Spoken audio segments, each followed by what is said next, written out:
Minas tem uma dívida hoje de 160 bilhões de reais, fruto de um acúmulo ao longo do tempo, sobretudo nos últimos 5 anos, em que absolutamente nada foi pago. O que nós estamos fazendo aqui agora é apresentando uma proposta alternativa ao regime de recuperação fiscal, justamente com esse intuito de fazer com que não haja um sacrifício dos servidores públicos, que já estão muito sacrificados, que não haja uma privatização de qualquer forma dessas empresas estatais, que são ativos e propriedade dos mineiros e das mineiras.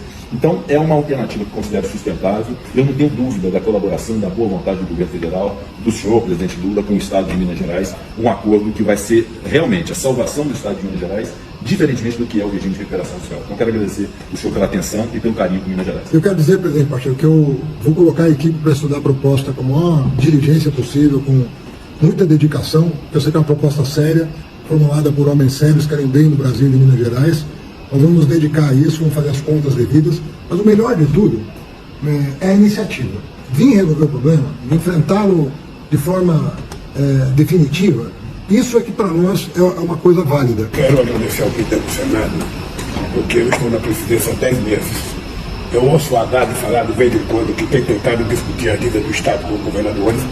E é importante lembrar que o governador de Minas Gerais não compareceu em nenhuma reunião, ele mandou ofício. Mas da parte do governo federal, eu tenho certeza que o ministro Haddad, o ministro Ricardo vão fazer todo o esforço para que a gente encontre uma solução amigável que possa ser sustentável para o Estado e que possa ser sustentável para a União, porque a gente não tem interesse de prejudicar nenhum Estado, nós não temos interesse de prejudicar nenhum funcionário público.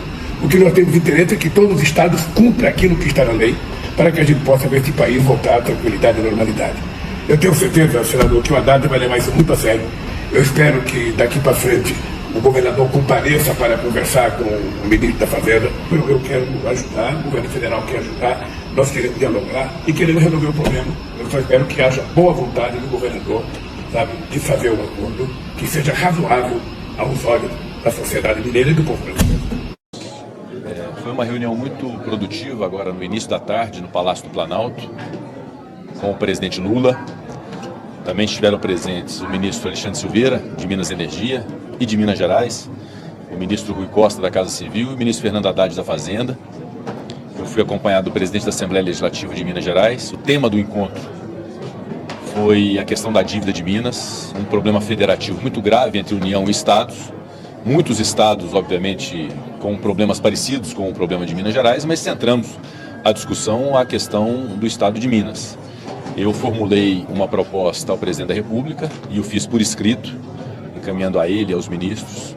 Foi algo elaborado a várias mãos, o setor técnico nosso, com o da Assembleia Legislativa, e encaminhamos uma proposta que eu considero uma alternativa inteligente ao regime de recuperação fiscal, porque o regime de recuperação fiscal sacrifica servidores do Estado de Minas Gerais, sacrifica municípios, pressupõe a venda do patrimônio do Estado de Minas Gerais à iniciativa privada. E a proposta que nós fazemos, diferentemente do regime de recuperação fiscal, ao contrário disso, busca utilizar os ativos que o Estado disponha para a quitação da dívida. De modo que, ao final de 9 anos, ao invés de termos uma dívida de 210 bilhões impagável, nós teremos uma dívida, um saldo de dívida muito menor e com a capacidade de retomada do crescimento dos investimentos do Estado. O presidente recebeu muito bem a proposta, incumbiu o ministro Fernando Haddad de fazer o estudo técnico relativamente a ela. E agora o próximo passo, após essa reunião com o presidente Lula e os ministros, é encaminhar ao governador do Estado, Romeu Zema, essa ideia do Parlamento Federal e do Parlamento Estadual para a composição entre a União e o Estado, de modo que amanhã nós faremos uma reunião aqui no Senado, recebendo o governador do Estado, eventualmente com a sua equipe, para apresentar essa mesma missiva ao governador, que é a outra parte que deve sentar então com a União para poder discutir. Dessa forma nós estamos colaborando com uma busca de consenso, com uma união de esforços, a partir do diálogo e de premissas técnicas sustentáveis para dar solução ao problema da dívida de Minas. Eu espero que haja a colaboração do governo federal e a sensibilidade do governo do Estado para a solução definitiva desse assunto. Essa proposta descarta o regime de recuperação fiscal? Como? Essa proposta descarta o regime de recuperação fiscal? Sim, é uma proposta alternativa ao regime de recuperação fiscal, que pressupõe a utilização de ativos do Estado, que são o capital acionário, que é pertencente ao Estado e empresas estatais, serem dados em pagamento à União, por um valor justo, nunca inferior ao valor de mercado, a utilização de créditos do Estado, notadamente o crédito decorrente das ações judiciais relativamente ao acidente e à tragédia de Mariana, com o compromisso da União de reversão desse ativo no Estado de Minas Gerais, isso é bom que se diga, a própria federalização das empresas com uma cláusula de recompra pelo Estado em até 20 anos, a antecipação dos créditos do Estado relativos às perdas da Lei Candir já foi objeto de um acordo numa ação do Supremo Tribunal Federal, também fazendo seu encontro de contas relativamente a isso, e o saldo sendo objeto de um programa do governo federal para equacionamento da dívida. Assim como há equacionamento da dívida de contribuintes de um modo geral, através de programas como Refis, Transação Tributária, o próprio projeto do CARF agora, cujo objetivo do Estado brasileiro é fazer recuperar as empresas e os contribuintes, a mesma lógica deve ser feita aos Estados, considerando que nós estamos tratando de uma federação. Então a União colaboraria muito se houvesse esse programa para aqueles Estados que estão dispondo a dar os seus ativos e a pagar efetivamente a dívida, de ter o abatimento decorrente desse saldo que poderá ser liquidado em 144 meses. Essa é a proposta original, a proposta inicial. Obviamente agora a União, o ministro Fernando Haddad, o advogado-geral da União, Jorge Messias, juntamente com o governador do Estado e as suas equipes, vão sentar agora para poder quantificar isso e fazer esse encontro de contas. Mas as premissas são lançadas, é um conceito que eu reputo sustentável, inteligente, equilibrado, para dar efetiva solução ao problema. Ao invés de nós empurrarmos o problema para frente, jogarmos por debaixo do tapete o problema para daqui 9 anos a gente descobrir que tem uma dívida impagável de mais de 200 bi, com sacrifício de servidores públicos do Estado e com sacrifício dos nossos ativos, inclusive de empresas estatais. Ao invés disso, nós fazemos a solução do problema para daqui 9 anos, ao contrário, nós temos a dívida paga. Colocado pelo senhor para que outros estados façam a renegociação da dívida, não só Minas Gerais. O governo presidente apresentar um projeto de lei, qual é o instrumento? O instrumento é um projeto de lei complementar, pode ser de iniciativa do Executivo ou partindo do próprio Parlamento, justamente para instituir essa forma de equacionamento alternativo ao regime de recuperação fiscal. O regime de recuperação fiscal pressupõe uma lei, e esse novo programa também pressuporia uma lei a ser votada no Congresso Nacional. E, naturalmente, o Estado de Minas, concordando com essas premissas, deverá também fazer a sua lei estadual. Por isso estava o presidente da Assembleia Legislativa na reunião, o deputado Tadeu Leite, justamente para nós juntarmos todas as pontas. A partir do momento que houver boa vontade do governo do Estado, do governo federal, do Congresso Nacional e da Assembleia Legislativa de Minas e dos outros estados que interessam, eu considero que nós temos um bom caminho para o equacionamento desse problema. Mas os estatais seriam decisões monocráticas. Primeiro e segundo turno hoje, o senhor chegou a conversar com o ministro do Supremo ainda hoje. O que vocês acordaram em relação aos pedidos de vista? A proposta de emenda à Constituição está na pauta do Senado, já cumpriu o prazo de 5 sessões de discussão, hoje é a última sessão de discussão, nós vamos permitir uma discussão ampla em relação a isso. A PEC das decisões monocráticas é algo tecnicamente muito aconselhável, porque significa dizer que uma lei votada nas duas casas do Legislativo e sancionada pelo Presidente da República só pode ser declarada inconstitucional a partir do Supremo Tribunal Federal por sua força colegiada e não por uma decisão isolada de um ministro. Portanto, eu considero algo adequado do seu ponto de vista jurídico, do seu ponto de vista político e para a preservação institucional da boa relação entre os poderes. Nós vamos submeter à apreciação do plenário. O relator, senador Espiridião Amin, ainda avalia se é possível decotar alguns institutos que ali estão contidos, sobretudo relativamente ao pedido de vista, porque isso já está contemplado no regimento do Supremo Tribunal Federal, poderia ser desnecessário, eventualmente, uma emenda constitucional. Mas a essência da PEC, que é a limitação das decisões monocráticas em determinados casos, essa obviamente haverá de prevalecer e vai ser submetida a voto no Senado. Não é uma resposta. Na verdade, não há nenhum tipo de afronta, nem tampouco nenhum tipo de retaliação, absolutamente. Eu sempre fui um profundo defensor da institucionalidade, da boa relação entre os poderes, um defensor do poder judiciário e da sua importância para a democracia. O que nós estamos buscando fazer no Congresso Nacional é o aprimoramento da legislação e o aprimoramento da Constituição Federal, justamente para poder garantir que os poderes funcionem bem. Então, quando nós discutimos a limitação das decisões monocráticas, quando discutimos, na semelhança do que acontece em diversos países, o mandato de ministro do Supremo Tribunal Federal, não é uma afronta ao Supremo Tribunal Federal, como não é uma afronta política e à nossa casa, quando nós discutimos a limitação do fundo eleitoral, quando nós buscamos regular essa questão orçamentária quanto às emendas parlamentares, quando discutimos o fim da reeleição, que é um tema que hoje tem sido e ganhado corpo aqui no Senado Federal. Então são temas que devem ser tratados com a PEC dos militares, relativamente à participação de militares na política e em órgãos públicos. Isso não é afronta a instituição alguma, nem uma afronta à nossa própria seara, que é a política. Isso são aprimoramentos que eu reputo úteis à sociedade brasileira a partir do momento que há um equilíbrio entre os poderes. Essa é a razão. Há quem diga que essa PEC é uma Há quem diga que essa PEC é uma movimentação eleitoral também, já pensando nas eleições de Minas Gerais, nas eleições do Senado do ano que vem aqui. O que o senhor quer dizer? Não, essa é uma questão muito mais ampla do que qualquer interesse eleitoral de alguém, meu ou de qualquer outro. Esse é o papel do Congresso Nacional. Quando se assume a presidência do Senado e do Congresso, obviamente que nós temos que dar voz às muitas ideias que aqui estão sendo forjadas, e essa é uma das ideias. Desde 2019 esse tema está sendo discutido no Senado Federal, e agora nós vamos submeter a apreciação da maioria do Senado para entender se deve ser aprovado ou não. Repito, é um aprimoramento do sistema de justiça, é um aprimoramento do próprio Supremo Tribunal Federal, que é papel do Congresso Nacional fazer. O nosso papel é de fazer leis, o nosso papel é de eventualmente alterar a Constituição.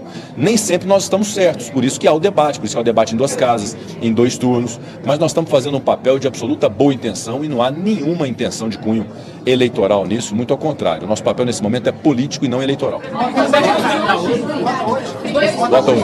Primeiro e segundo, votam os 2 turnos hoje. Vamos avaliar, é o plenário que decide. Havendo entendimento de que nós podemos promover esse calendário especial dessa proposta de emenda à Constituição, assim como fizemos com a reforma tributária, que foi aprovada nesses termos, nós podemos evoluir. Se eventualmente houver necessidade de uma melhor avaliação para o segundo turno, não tem problema nenhum. Nós vamos cumprir o que for a maioria do Senado.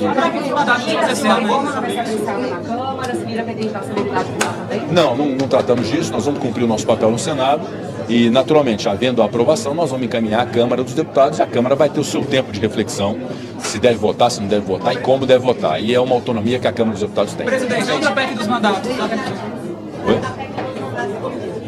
Essa proposta de emenda à Constituição, de autoria do senador Plínio Valério, ela está na Comissão de Constituição e Justiça, presidida pelo senador Davi Alcolumbre, e ainda está por definir o presidente Davi, me parece, a relatoria dessa proposta de emenda à Constituição, mas ela deve também ser encaminhada à apreciação da CCJ nas próximas semanas. Presidente, sobre a...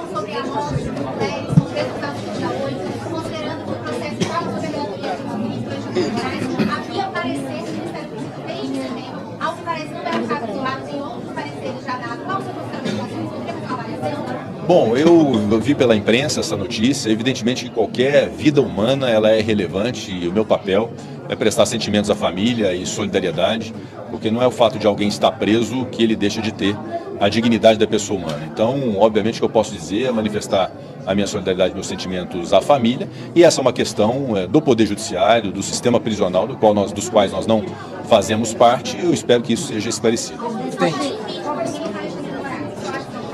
Não, eu desconheço essa circunstância, essa afirmação da oposição. Obviamente, isso sendo afirmado e cabendo a mim uma avaliação, nós vamos tomar uma decisão oportuna. Sobre reforma tributária, 6 estados anunciaram um possível aumento do ICMS por conta de um efeito negativo da reforma. O senhor acha que isso pode atrapalhar a promulgação da reforma ainda este ano? Não, eu tenho muito otimismo em relação à reforma tributária, já foi aprovada nas 2 casas, obviamente que há as divergências agora, a partir da votação do Senado, em relação àquilo que a Câmara votou. O senador Eduardo Braga certamente já está em contato com o deputado Aguinaldo Ribeiro para poder alinhar isso. Eu espero muito que a reforma tributária seja entregue à sociedade brasileira o mais brevemente possível, com a promulgação dessa emenda constitucional. Não acredito que nada possa atrapalhar uma reforma que é aguardada há mais de 30 anos no Brasil, considerando que todos nós somos capazes de afirmar e reconhecer que o nosso sistema tributário é caótico e precisa ser modificado, e as modificações feitas nessa reforma, a partir de unificação, de simplificação, de desburocratização, é uma modificação boa para o país.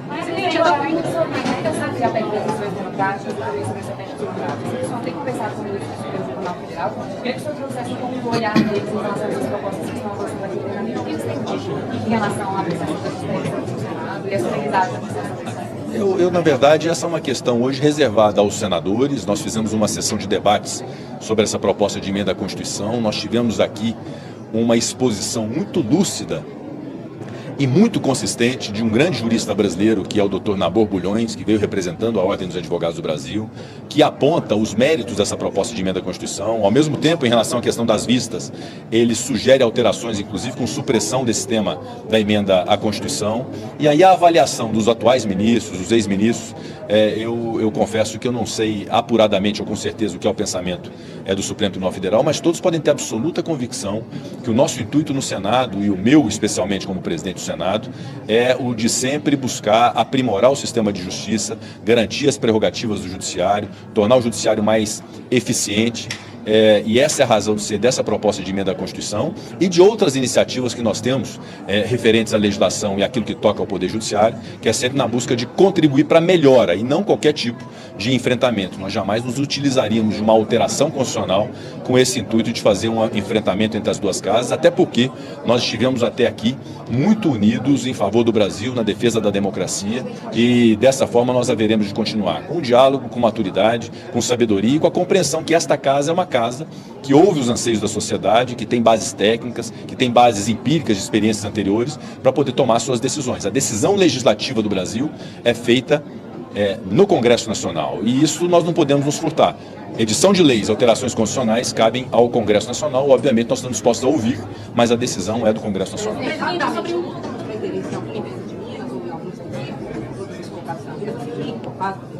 O presidente Lula ouviu muito atentamente a nossa exposição relativamente às alternativas que nós temos e considerou todas as propostas sustentáveis e possíveis.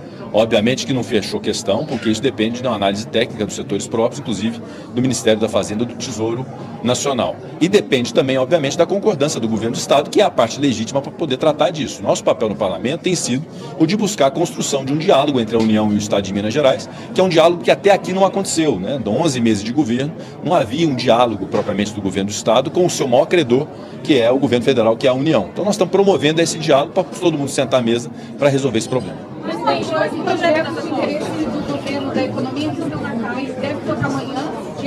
Votados na CAI amanhã, os shows mundo e as regras. Vota no plenário ainda essa semana? Os projetos são o das offshores e fundos exclusivos e imagino das apostas esportivas, né? São dois projetos que estão na Comissão de Assuntos Econômicos. Já foram lidos os pareceres na tarde de hoje, na manhã de hoje. E houve pedido de vista, que é regimental. Me parece que o presidente Vanderlan Cardoso, da Comissão de Assuntos Econômicos, deu 24 horas para apreciação do projeto. Uma vez aprovado na CAI, ele já vai estar apto a ir para o plenário, ambos a irem para o plenário.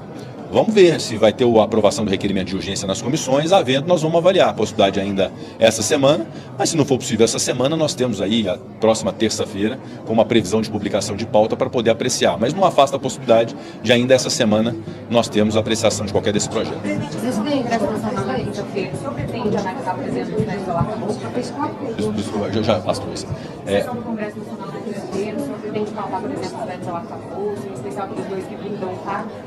Isso está sendo negociado pela liderança do governo, o senador Randolfo Rodrigues, junto ao ministro Alexandre Padilha, junto às lideranças do Congresso Nacional, e nós vamos avaliar e definir essa pauta, mas a princípio é importante que esses vetos que já foram realizados que possam ser apreciados pelo Congresso Nacional, inclusive do marco temporal, do arcabouço fiscal, do CARF, é possível que sejam apreciados na sessão de quinta-feira. Há algumas insatisfações parlamentares em relação a acordos que não foram cumpridos, especialmente em relação a esses vetos, né? Não foi aprovado aqui, o governo foi e vetou isso que estava dentro do acordo. Há uma tendência derivada de alguns vetos, em especial esses que geraram algumas satisfações? Acho que tudo que é acordado e que se tem uma expectativa sobre cumprimento de acordo entre lideranças e governo, é natural que, se houver algum tipo de veto que não era aguardado, que possa haver algum tipo de movimento pela derrubada. Mas eu não quero cravar em relação a nenhum desses projetos, em nenhum desses vetos, qualquer tipo de movimentação de derrubada nesse momento, porque isso de fato cabe ao colegiado de deputados e senadores e não é uma vontade exclusiva do presidente do Congresso. Então, no momento certo, que é a sessão do Congresso Nacional, é que essas construções serão feitas com eventuais manutenções ou derrubadas dos vetos do presidente da República. Alguns senadores entraram com requerimento pedindo impeachment do ministro Alexandre de Moraes. Como é que o Senado vai agir diante desse pedido? Olha, todo e qualquer pedido dessa natureza é importante que ele seja formalizado e há um rito próprio de apreciação pela instância própria, que é a presidência do Senado. Então, como eu não conheço ainda os limites dessa imputação e desse requerimento, é bom que haja uma manifestação quando eu conhecer plenamente as circunstâncias disso.